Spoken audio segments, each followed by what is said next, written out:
よしよし。 Today at Tiger Drop Films, we're gonna take a reflective journey down a staple of Kamurocho, that being the Stardust Club, hosted by Kazuki and Yuya. And don't you worry guys, I'm only a little bit drunk today recording this video. But anyway, let's get into it, shall we? Kamurocho is a city that fans have become accustomed to over the years as they venture into each subsequent Yakuza game. For I myself have become attached to the city every time we revisit it, as Kiryu Kazuma and other characters. And just like in real life, there's something melancholic about certain locations sticking around throughout the decades as cities evolve. Stardust being right across the street from New Serena shows how close it is to Kiryu's heart and connection to Kamurocho. For these are classic locations that have been with him through the best and the worst times of his life. My last History video in the Like a Dragon series was over the Amon clan back over last summer, and that video's done wonders for the channel, and once again I must thank you guys for that engagement.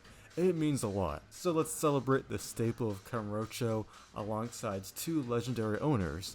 And side note, I just realized that we have never learned the full names of Kazuki or Yuya. How about that? Now, full warning ahead, there will be some spoilers for every main game in the series. You've been warned.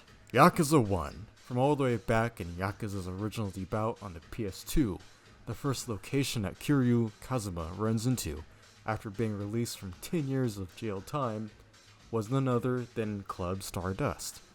This place served as not only a reintroduction for Kiryu to the city of Kamurocho, but look at how the city's nightlife has evolved from 1995 to 2005. Notably, this place was a host club where women can go chat with men, because women like to blow off some steam too. And here we get Kiryu's first encounter with the absolute unit, that is Yuya. He's like a guerrilla host man defending his territory. After the brawl, we get our first introduction to Kazuki, the true owner of the club and who founded it. We then enter Club Stardust, where we get to fully take in the modern atmosphere of blue lights and purple decor. One thing I find interesting about this club's layout is how it's a single open room. There's a dance floor, a small stage, plenty of booths, a bar, and what's most interesting is how there are two staircases that converge upwards to a small VIP area. I can't remember if Kiwami 1 had this, but the original Yakuza had a save point in this VIP section, including an item box on the lower floor near the bottom of the stairs. And aside from the main story where Yuya and Kazuki appear a few more times, there's also the special sub-story called My Baby's a Show Girl, where Kiryu helps save Yuya's girlfriend Miyu. She has the awesome job of being a stripper. And with that being said, it's a pretty nice sub-story where we get to have a little bit more just down bro time with Yuya and Kiryu. And I also have to mention that part of the reason Stardust exists in the first place is because Shintaro Kazuma himself helped Kazuki fund it. So in a way, it was kind of built for Kiryu as a safe haven for him whenever he would return from prison. So with all that in mind, Yakuza 1 was truly an impactful moment for Club Stardust, including Yuya and Kazuki, who would be mainstay recurring characters for the first few Yakuza games. And now let's move on to Yakuza 2. Naturally, Stardust and its two main boys return in the sequel. This time, both Yuya and Kazuki have a bit more to do. This includes some depth and backstory to these guys. Kazuki notably has a fake Jinwon body double that's part of the main game story. It's kind of like classic bait and switch where who's a real friend and who's not. This double trouble scenario ends up with Kiryu, Date, and Kawara confronting the two Kazukis. There's a long standoff that ensures where the evil Kazuki shoots Date and Kawara non-fatally. Ultimately, Sayama pulls up and shoots the evil Kazuki dead in its tracks. And after this we get another gameplay section unique to Yakuza 2 and Kiwami 2, that sort of special experience where Kiryu has to carry an injured Kazuki to a hospital. This hospital being none other than Dakamoto, the saint of Kamurocho, so to speak, the good doctor. Later on in the story, Club Stardust serves once again as a fighting arena, where Kiryu fends off the Omi Alliance's assault on Kamurocho, as his allies help defuse bombs. This is also where we get another little bit of interaction between Kiryu and Ryuji Goda. In addition to Yakuza 2's content, Yuya gets his own sub-story complete with a special cutscene where he gets this awesome jacket from back in his heyday. The sub-story is called Embracing My True Self, at least by modern translations, and we get to learn how Yuya came to know Kazuki. Yuya's girlfriend Miyu returns in the sub-story as well. Essentially, we learn that long before Yuya met Kazuki, he was a leader of Black Thunder, a motorcycle gang based in Tokyo. And we learn that the Earth Mama, who's a common NPC character in these games, the owner of the Earth Angel bar that you can visit when free roaming, well, it turns out she was originally the leader of Black Thunder before she transitioned. And then we get to see her help Yuya and Kiryu clear things up with the current Black Thunder gang members, where Yuya receives his original jacket from her.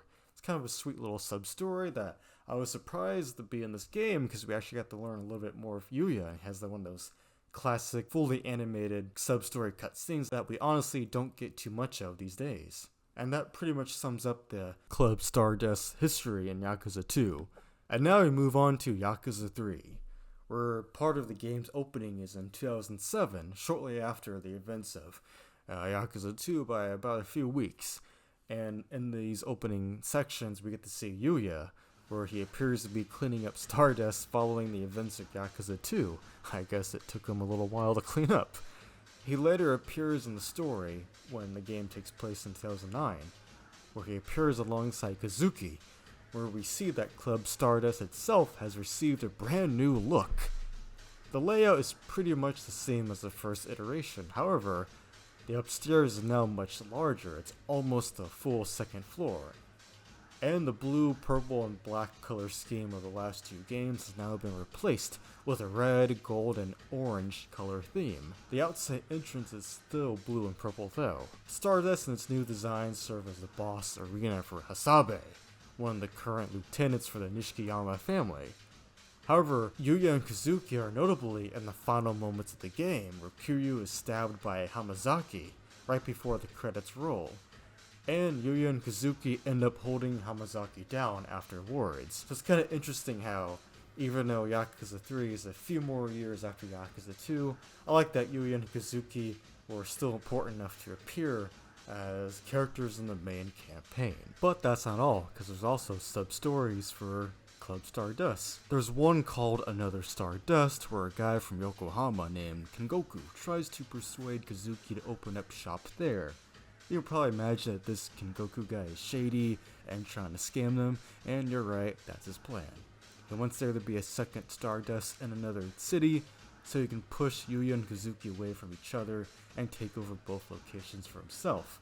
Ultimately, this sub-story ends in a fight at a random office in the Millennium Tower, and the day is saved when you help Yuya fight off these guys. And Yuya also appears in the sub-story of the massage girl, and the sub-story is called Talking About Me, and we get this little funny interaction between Kiryu and Yuya. And next we move on to Yakuza 4, a bit of a turning point in the series, as for the first time we get to play as other protagonists, in the form of Akiyama, Saejima, and Tanamura. This game only has Kazuki and Yuya appear in a sub-story, where they help out after that fake Kiryu from Yakuza 2 returns. Essentially, they help Kiryu use the internet, so to speak. But notably, Yuya becomes the manager of Stardust during these sub-stories as Kazuki sort of steps down. It's a bit of a kind of like a just honorary thing between bros. And even more notably, this would be Kazuki's last appearance in the timeline until Infinite Wealth. Can you believe that? And now we move on to Yakuza 5, the dream big game. Here Yuya appears in Nagasuga, Fukuoka, where he runs into Kiryu, and Taichi Suzuki during the sub-story A Chance Meeting. Again, according to the modern translation of the game and the remasters. Apparently, he quit after being a host after losing passion in the industry over the last 2 years or so. Here we get a bit of a bittersweet sub-story that seems to coincidentally prepare us for the future of Kiryu's interactions with classic characters regarding certain events in Yakuza 6 and the man who erased his name, and of course Infinite Wealth. Anyway, I gotta say, It was cool to see Yuya in Fukuoka. This was the first time we get to see him in a city that was not Kamurocho.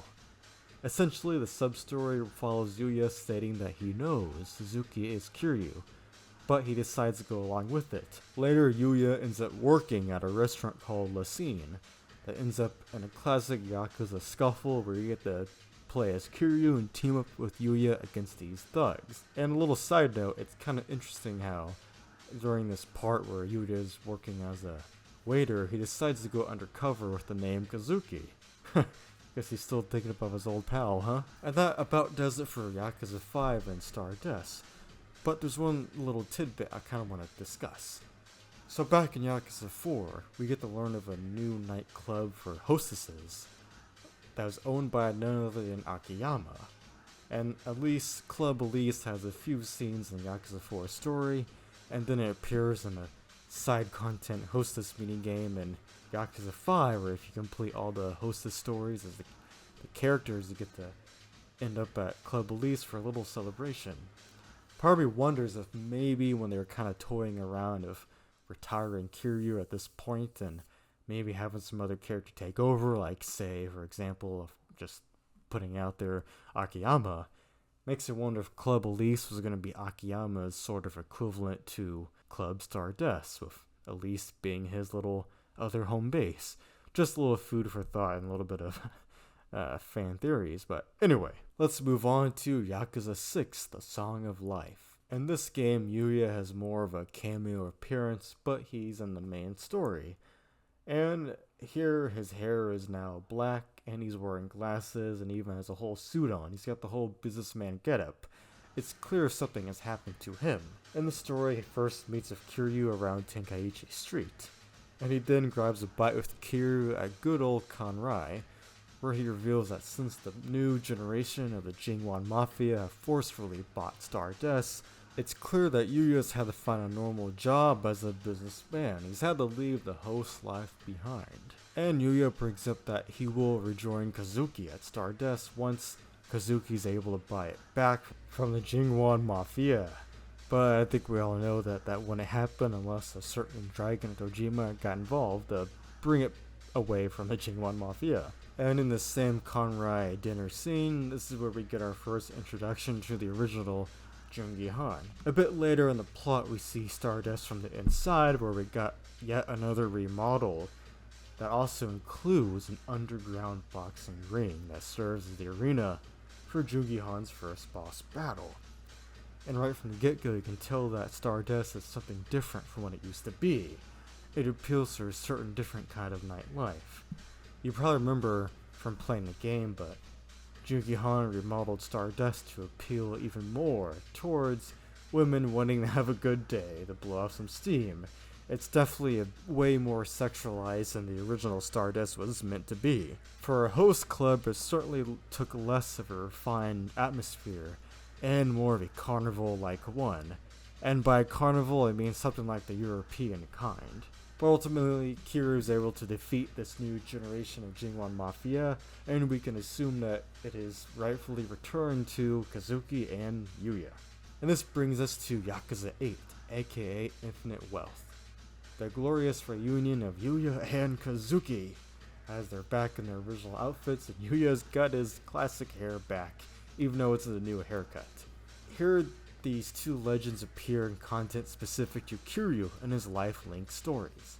While they don't get to reunite with Kiryu directly, they do open their hearts out to Date about the impact that Kiryu's had on them. It's pretty bittersweet, and heartwarming nonetheless. Yuya's even got a special bottle of liquor he's been waiting to open the day Kiryu returns, which goes to show that much like Akiyama and Haruka at the end of Yakuza 6, those who are closest to Kiryu and known him the longest on this incredible journey, they know he's still out there. This lifelink was especially nice because we get to see Yuya once again beating up punks outside of Stardust like in the original Yakuza. And of course, Kazuki makes his big return since Yakuza 4. The game even gives Kazuki a very special entrance that I don't think he's ever had until this point. And even when this little life link concludes, you get this incredible Poundmate summon. and I'll play it right now. Here's some footage I captured when fighting good old Majunga Bumba Majima.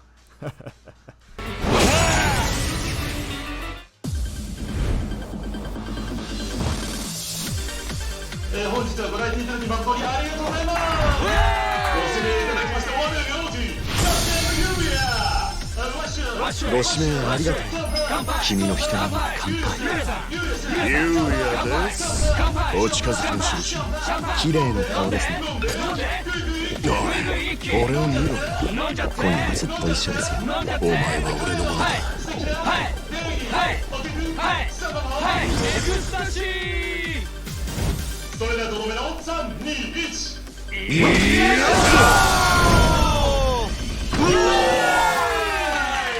またのご来店をお待ちしています。 When it comes to other media in the Yakuza series, of course, Club Stardust itself, the outside entrance of the logo and little statues, it appears in Yakuza 7, Judgment, Lost Judgment, and the Kaito Files. And speaking of the first Judgment, if memory serves me correctly, I believe a minor host character that worked at Club Stardust comes into play during the finale of Judgment when they're testifying in court. But Stardust itself, the Inside, and Yuya both appear in the Kuryu, aka Black Leopard, games, and it's pretty cool to see that protagonist meet Yuya in a sort of a different kind of platform, that being a PSP game. And Kazuki joins Yuya and Yakuza Online, but I'm not sure what the story is there. Maybe Devil Leon can kind of help us with that one. And these two characters both have Trooper cards and Ishin Kawami. Around this time in the timeline, the lion statue heads at the entrance have been replaced with weird angel or Cupid statues that are gold in color. I think Kawami 2 might have reused the entrance from the Yakuza 6 2016 Kamurocho, since the lion heads are in Yakuza 3. I guess it depends from game to game, but what also depends from game to game are the pictures on the outside that include Yuya and Kazuki and the other hosts. So, in conclusion, to wrap up this history of Yuya and Kazuki up, their Club Stardust absolutely serves as a definitive example of what Kamurocho can be all about. A part of Tokyo that is about that nightlife, full of pleasure and drinks, but at the end of the day is a place to socialize. Stardust is primarily a place for chicks to go talk to guys, much like how hostess clubs are a place for guys to chat up with chicks. The club also has a reputation that becomes legendary throughout the years, thanks to the adventures of Kiryu. Whenever you walk around Kamurocho in these games, you can often overhear random pedestrians gossiping about Stardust, from the hosts working there to the atmosphere, and to the story events in the game as you complete the game. Stardust being right across the street from News Arena shows how close it is to Kiryu's heart and connection to Kamurocho. For all the bad things that have happened here in Kamurocho, at least the locations of Stardust and News Arena are emblematic of Kiryu Kazuma's legacy, for no matter the time that's passed, no matter how modernized the rest of the city becomes, I believe Club Stardust, along with the legendary hosts Kazuki and Yuya, will always be a symbol of Kamurocho's soul. Thank you guys so much for watching. I greatly appreciate it. Remember to like and subscribe, and please let me know in the comments what you think about Club Stardust, and what other history of videos you would like me to cover in the future. So, I've been Tiger Drop Films. Remember to drink your Stamina X and to equip your favorite equipment, such as Bloody Binding or Eye of the Dragon. And I'll see you in the next video, because I've got more coming. So, stay tuned. You fucking Yakuza! Don't fuck with Kazuki-san! よしよし。